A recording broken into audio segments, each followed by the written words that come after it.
Hello everyone and welcome back to our YouTube channel.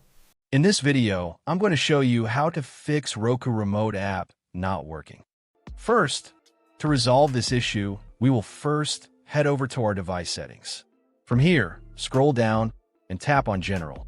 Once you're in the General Settings tab, look for iPhone Storage option and tap on it. Over here, you can either search for the app or you can scroll down and look for it. Then tap on the app. On the next screen, you need to tap on the Offload app option. A confirmation pop-up will come up.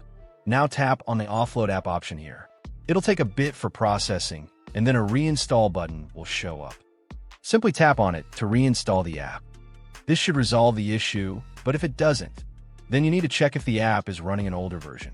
Head over to App Store. From here, double tap on this search icon in the bottom right corner, and then search for the app. Once the app comes up in the search result, and if you see this update button right next to the app, simply tap on it to make sure you're running the latest version of the app. However, if you continue to encounter this issue, then you will need to completely reinstall the app, which usually resolves the problem. Head over to this screen the way we did before, and over here, tap on the Delete App option here to uninstall the app from your device. A confirmation pop-up will come up. Now tap on the Delete option here. Once uninstalled, open up App Store and search for the app in the search bar.